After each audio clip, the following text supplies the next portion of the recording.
Trystin! Ah!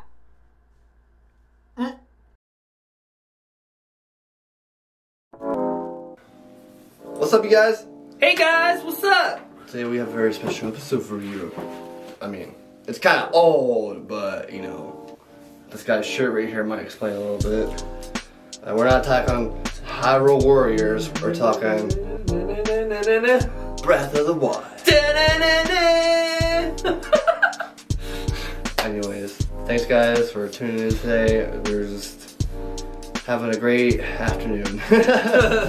So, bringing Breath of the Wild today. Breath of the Wild it was on the Wii U, which not very many people know. Yeah, because I have it for the Wii U. And I have it for the Switch. Yeah, because I had gotten it before you had gotten it. Because it was originally on the Wii U, and then when the Switch came out... Oh no! No, because I think when it came out, the Switch was already out, so it came out on both consoles. I know it came out in 2017. Yeah, or it might have came out right before the Switch or something. Because the Switch came out in 17, didn't it? Or 16? It's 16 or 17. I don't know exactly, but... Forgive me. Anyways. But yeah, no, because I got it, and then I was able to get, like, Zelda's Wii U too when I got it. Oh yeah, he got, like, a special console with it. Or a special tablet. Yeah, I mean, it's... The only special thing about it is that the Wii U controller, the Wii U pad, it just has, like, a little Zelda embroidery, like, around it, but that's it. There you go. But it's still pretty cool, though. Collectible status. Exactly. It's like the Animal Crossing Switch. Yeah. Or like when they came out with the golden Wii U, or the Wii controller. Oh, God. When Skyward Sword came out, you remember that? Well, you've seen it. No. I never played Skyward Sword, and I never played Twilight Princess. Twilight Princess is my favorite one. I mean, I'm not gonna lie, I played the beginning of it, but I like the graphics, or just like the contrast in it, and the realisticness of it, I guess. Yeah, that's what I like about it. Because it's like, kind of like a dreamy vibe, but like dark. But kind of like realistic looking, but not too, like, it still has like that, you know. That cartoony appeal. Yeah.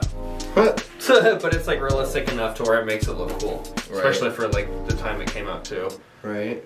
Because that originally came out on the GameCube, I think. You know what it is? You know what? They do, because you know why? Because there's a GameCube version, and then there's the Wii version, and then they're the exact same except they're flipped. What do you mean? Like, so like how some stuff would be on the right side in the Wii U game, like, or the Wii game, and the GameCube, it's on the other side. Like, the whole, like, camera view is, like, flipped. If that makes sense. I don't know. I never played it for the GameCube, so I don't know. No. Anyways, on to Breath of the Wild. Since you're so in love with Zelda, Sorry. Why don't you start? With the pros. Since I just got into that whole thing. Okay. First things off, I think it's pretty cool with the outfits. You have all these different outfits. You can change out like your bottoms, and then you can have a different top and like a hat or something like that. You can upgrade them. Did you buy all the outfits? I think I did. Did I upgrade them all? Well, I upgraded most of them. I think I upgraded most of mine because I killed the Lionels. Is that the Lionels? Yeah, I killed a bunch of those. Freaking jerks. I haven't played it so long though that it's like when I try to jump back into it, it's kind of hard to remember the controls. So I'm like, I kind of stagger a little bit when I go against the Lionels. So I just don't even do that right now. Too busy trying to focus on the Trial of Swords. Go ahead. Outfits. Yeah, so you can customize them, and then you can upgrade them too, which I think is really cool, because when you go to the fairies, you can upgrade them, and then if you upgrade like the whole set, then you get an extra boost of whatever ability it is, like with the Sheikah clothes, it's like you get like stealth. Yeah, and then like there's like defense with like the Hyrule Warrior outfit or whatever. Stamina. Yeah. Attack. All that kind of stuff, yeah. And then, can't you change? I think speed's one of them. Oh, yeah. And then you can change the colors on them, too. Yeah, I did that. That's at the village where you get your house. Mm-hmm. Yeah, I did that. I did that with my the barbarian outfit. Oh yeah. I made it all black and it just like Link in a barbarian outfit. I was like, yeah, this is tight. Just beef up my attack because that's what the barbarian outfit does. Is it beefs up your attack. So I'm just like annihilating people. I was like, yeah. And I got my stamina all maxed. I'm like, screw the 2 R's. I want my stamina maxed because that's more important. Because when you attack. I like having that. Well, you can get potions and just do the heart thing if you really need it. Well, yeah, there is that, but like for me, since the hearts are always on the screen, it was going to bother me if there were 2 missing hearts, so that's why I did the hearts over the stamina. Why don't you just do a glitch, bro? You know what? That's too much. I don't want to mess up my game. Because can't you mess up your game if you don't do it right? Yeah, but you just go back to the old save. I mean, I guess that's true. That's why you manually save it to a bunch of different slots. Obviously, it's an open world. Yeah, it's an open world game. So with the open world, how they have the different regions, I know they've always had them in the other games, but in Breath of the Wild, it's really cool how they kind of like integrate the different regions with like the, you know what I mean, with the surrounding regions. Yeah. Kind of like how like you can just go wherever the hell you want instead of like having to like do certain areas before going there. Yeah. Which I liked. All you had to do was finish the Great Plateau, and then you can basically on your way. So basically anywhere. Yeah. I still have not begun, so I just want to try to get the Master Sword stuff done, and then I'll be done. I like to do everything. I'm like weird about that stuff. I have to like do everything before you like actually take on the boss. Yeah, that's what I've been wanting to do too, because I haven't began it either. So. We're so lame. We're like, but we're also experiencing all of the game before we just finish the game. We're OCD, man. Gotta get all them outfits, max out everything, customize. Right. Y'all forgive me if my eyes are being all weird. My contacts are bothering the heck out of me. And if I put my glasses in, it's just like the green screen does like this weird reflection thing and it shows up with my glasses, so forgive me. So anyways, dude, go ahead. It's pretty beautiful. That game is so good. Yeah, the graphics on it are pretty cool. Because, you know, just like how we were talking about earlier with Twilight Princess, how it kind of looks realistic, but not as much, but with the graphics, it makes it look really That's all that depth. real. It's like cartoony and like everything around it. Everything in the environment is so interactive. Like there's so many things you can keep like discovering. Like I was just watching a video the other day by Switch Life.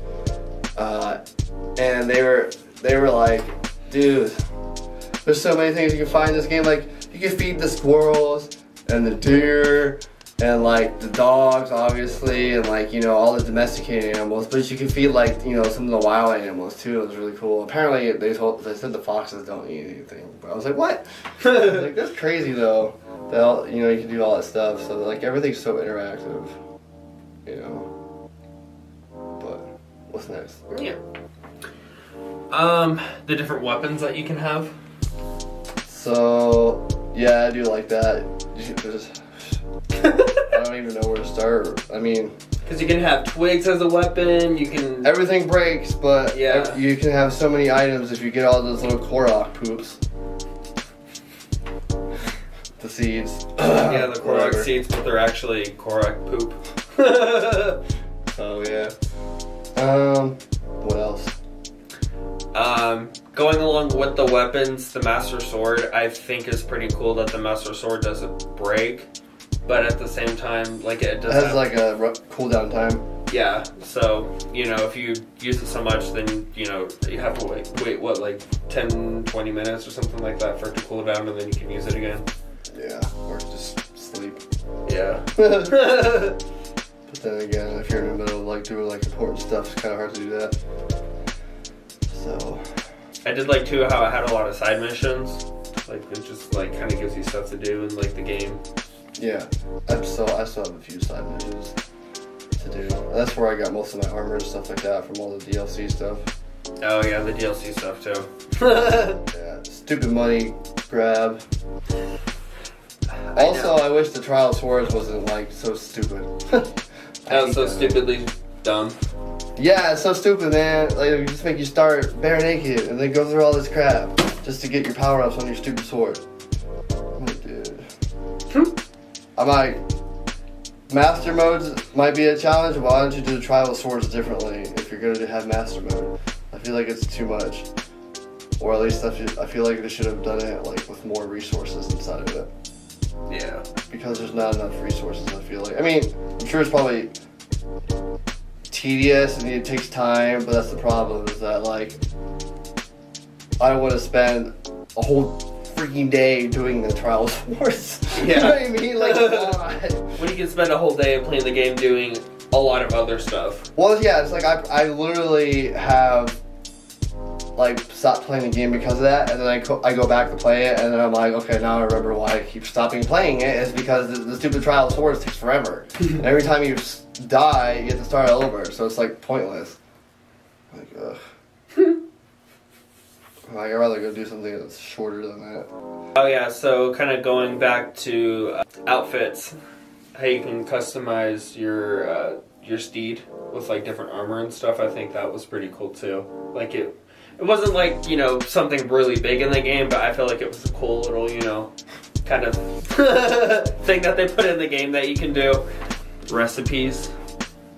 I think it's cool how you can make like potions and stuff like that with the little Oh my gosh, I have to look up recipes sometimes online. I don't even know what to make. Let's see. It is cool though, you can just like take a bunch of items and throw them into a pot. Yeah, make whatever. Either like garbage or something awesome. The Sheikah slate. I think that was a pretty cool thing in the game. How you have the time stop on like an item, and then the magnet, and then whatever else. I thought that was pretty cool how it had like little like mini powers or whatever, and then you can, you know, use that to solve some of the puzzles and whatnot in the game. I like freezing stuff. That's probably my favorite. Look at that. Making a bunch of ice cubes. That one, the motorcycle. Oh yeah, with the DLC pack. Yeah. That was pretty cool. Just running around a motorcycle the whole time. Like, I don't need no horse, I got a motorcycle. It looks like a horse. Looks like a unicorn. Because it's got the little pointy thing on the head. Yeah. Anyways, ready to move to what? Oh, and I was just gonna say too, going also back to the open world thing with the weather, how the weather changes and all that kind of stuff, like with the different regions that you go into is pretty cool. Like you get rain, thunderstorms, snow. And then you're gonna get electrocuted if you get or struck by lightning. You know, if you got metal weapons. Yeah. You know, you go to the snow and you're freezing your testes off, or like you go somewhere too hot and then you're basically melting. Yeah. On to some of the cons. I feel like one of the biggest cons for me, honestly, I like it, but at the same time, it still really bothers me with how they went more towards the shrines. And how they don't really have the temples. I guess the temples in the games are the animals, or the divine beasts is what they're called. But they're not like really different, you know what I mean? Yeah. Like a lot of the textures are the same. And it's the same, not the same layouts, but like, it's, you know, like in Ocarina of Time, how like, the temples are all completely differently designed with like nothing exactly the same. Yeah. Like you have grass, water, shadow, fire, well, like earth or something, wind, like, you know, the different, all these different elements and stuff like that. Temple of Time and all that kind of stuff. Yeah, where they incorporated like the different uses of those words and what they meant and made it into the temple. So like, the shrines and the divine beasts, their insides don't really like differentiate between each other. You know what I mean? Like there's different puzzles for obviously there's different puzzles, but nothing's completely different. The layout's all the same. Yeah. Yeah, I know what you mean, because there's the fighting ones that you have to fight against the, what are they called? The little beast, the little robot guys, and then yeah, it's kind of like what the ancients. Yeah, the little ancient guys, and then how it's like a cookie cutter kind of type thing with all of the shrines. Oh yeah, like this, all the same enemies. Yeah. Yeah. I do really miss that factor of like the temples. I really feel like the temples are what made, you know, the game. Because, you know, they're so, you know, with how they design them and they're different and they have their own different puzzles and whatnot inside of them. And some of those shrines are super easy with the super combat ones. Yeah. I'm like, dude, you just gotta like dodge and do a parry basically the whole time. The other really bothersome thing too was the storyline. I feel like there wasn't really much meat to the storyline.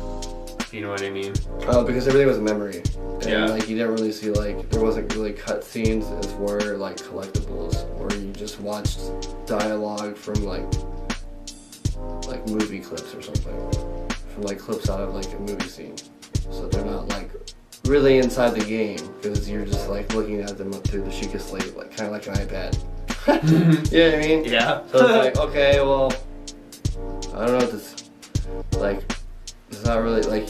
It's not really relevant. Yeah, because like 100 years in the future and everyone's dead. I feel like some of the enemies are repetitive. Oh, no dialogue.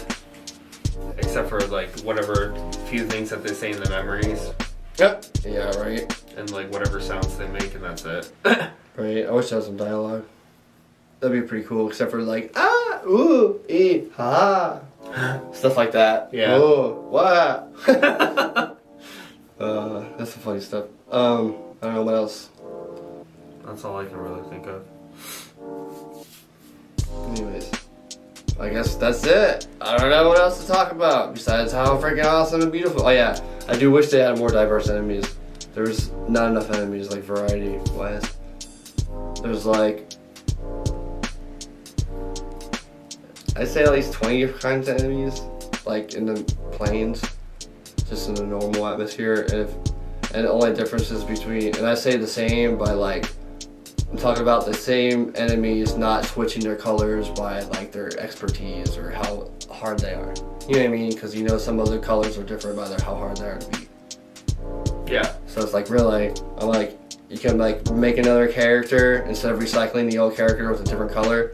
Do you know what I mean? Yeah, or like take the enemies and like kind of customize them to like their region and like what their abilities or whatever. You know Yeah, what I mean? like instead of making Lionels for different regions, you used to make like a Gryffindor, a freaking Lionel, and like, I don't know, a Pegasus.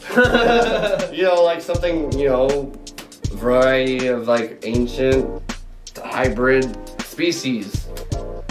And then the goblins, or hoblins, what the fuck, where do they go? What do they call again, the hoblins? The Moko goblins. Yeah, those guys. I'm like, goblin something. Anyways, thank you guys, sorry for running on. Yeah, sorry for this long, I mean... It's a long video, it's a big game, so. Yeah, a lot to talk about this game, you know, lots of pros, you know, some big cons, but you know, hopefully with the next one they'll sprucing it up a little bit. I really hope that the next one will be a good one. I mean, it was already a good game. Well, I know. Well, it was like a good game, yeah. Way different. I just mean, like, I hope that they really put some meat into this next part of the game. Okay, right. Anyways, thanks. Like and subscribe. Like and subscribe, guys. Comment below. Alright, thank you guys. Have a great one. I don't know what else to say besides deuces. Peace.